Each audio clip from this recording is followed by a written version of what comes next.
Assalamualaikum warahmatullahi wabarakatuh. Perkenalkan, kami dari kelompok 2. Di sini kami akan mempresentasikan salah satu tugas dari Lapres Praktikum Catudaya. Di sini kami beranggotakan 11 orang. Namanya bisa kita lihat di layar, ada 11 orang dari angkatan 19 dan juga ada dari angkatan 18 satu orang. Bisa di next?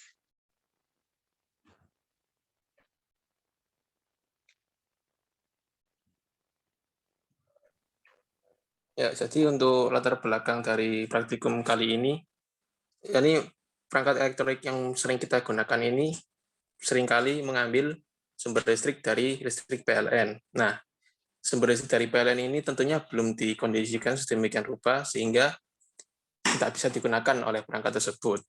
Nah, maka dari itu diperlukannya sebuah catu daya agar dapat mengkondisikan arus listrik yang masuk supaya sesuai dengan yang dibutuhkan oleh perangkat elektronik tersebut.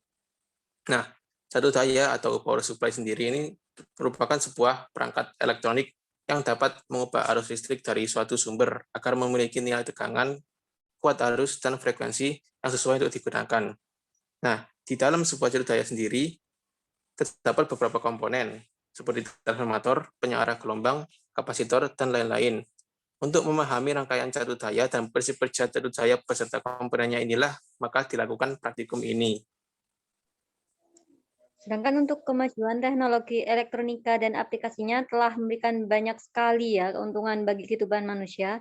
Dengan penggunaan peralatan elektronika, kegiatan manusia dapat dilakukan secara efektif dan efisien. Begitu juga dengan pembuatan power supply atau catu daya ini. Diharapkan untuk memudahkan dan mempelajari dan memahami cara kerja sistem power supply dan bentuk aplikasinya dalam dunia nyata. Next. Ya, dalam praktikum ini kita pun mempunyai tujuan, yakni yang pertama adalah merancang dan membuat catu daya dengan keluaran bervariasi, dan yang kedua adalah memahami prinsip kerja dari catu daya.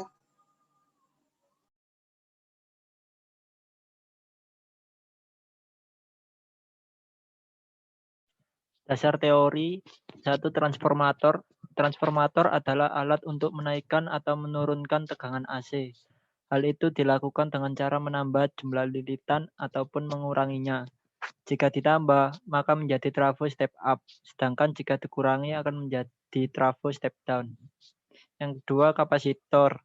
Kapasitor adalah elemen pasif yang dirancang untuk menyimpan energi dalam medan listriknya.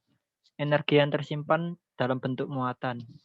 Ketiga, dioda. Dioda merupakan piranti elektronika yang berfungsi sebagai penyearah arus yaitu dari anoda ke katoda dan tidak sebaliknya.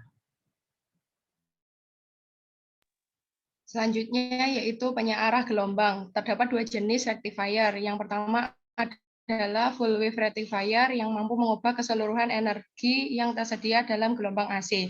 Yang kedua adalah half wave rectifier yang hanya mampu mengubah gelombang AC pada paruh positif siklusnya.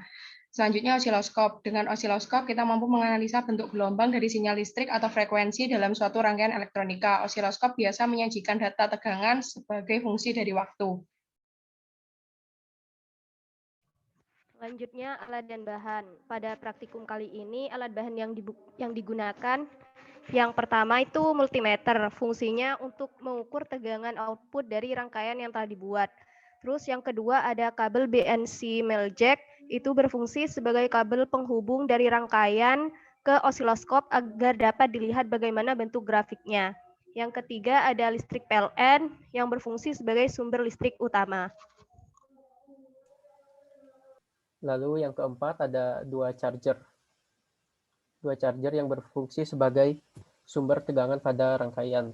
Yang kelima ada osiloskop untuk melihat grafik catu daya dari perubahan sinyal AC menjadi DC. Next.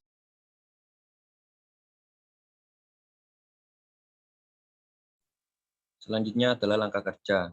Jadi yang pertama, alat dan bahan disiapkan berupa charger 2 buah beserta adaptornya, multimeter, osiloskop, dan kabel BNC male jack dengan 2 klip buaya. Yang kedua, kedua charger dipotong dan dikupas hingga terlihat 4 kabel. masing-masing kabel dari kedua charger dicari mana yang merupakan kabel positif dan mana yang merupakan kabel negatif dengan menggunakan multimeter. Next. Nah, gambarnya seperti ini. Ini langkah kerja kedua, ketiga, dan keempat.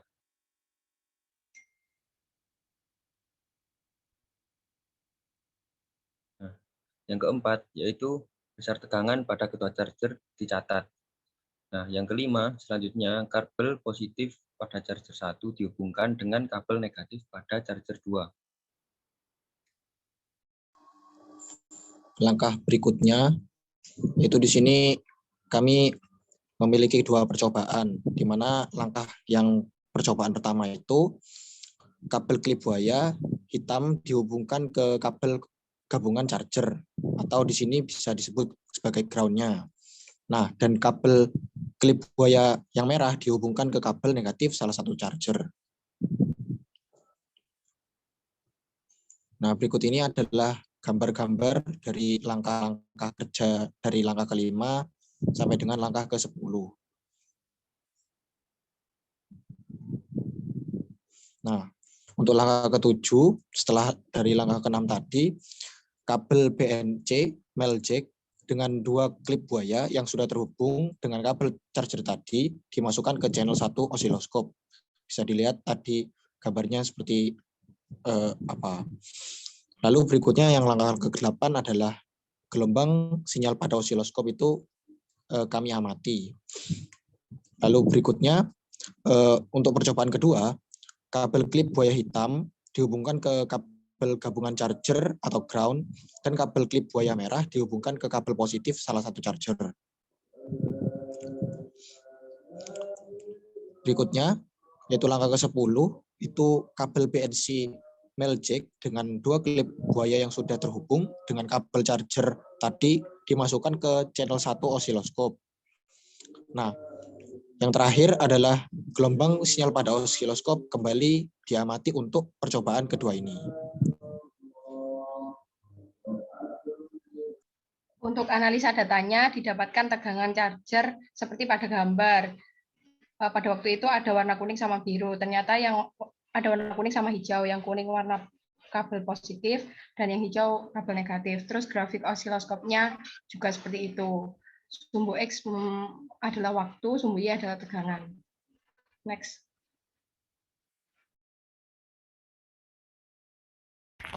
Selanjutnya adalah pembahasan. Pada percobaan ini kita menggunakan catu daya, tetapi sebenarnya catu dayanya itu berupa charger. Nah, charger ini merupakan rangkaian simple dari yang ada di slide ini.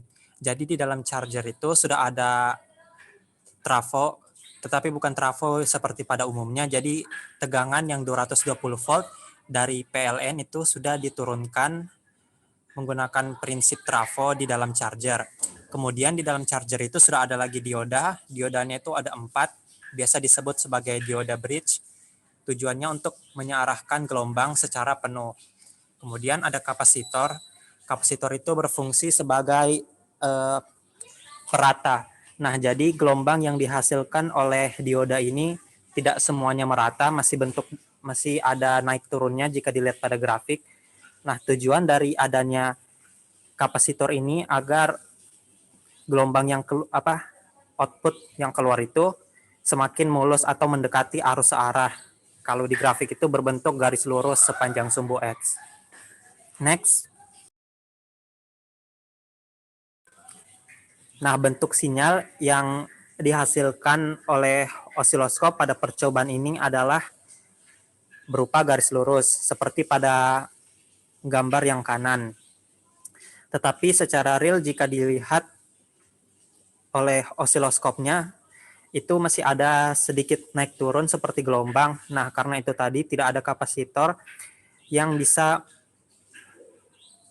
meratakan arus yang mengalir. Jika dilihat pada gambar osiloskop sebelumnya tadi, garis lurusnya itu ada yang di atas sumbu X atau di daerah Y positif, dan ada yang di bawah sumbu X atau di daerah Y negatif. Di atas sumbu X atau daerah Y positif itu karena kabel dari osiloskopnya itu dihubungkan dengan ground. dan kabel positif dari catu daya atau charger. Sedangkan pada saat garisnya itu berada di bawah sumbu X atau di daerah Y negatif itu karena kabel dari osiloskopnya dihubungkan dengan kabel negatif catu daya atau charger dan ground.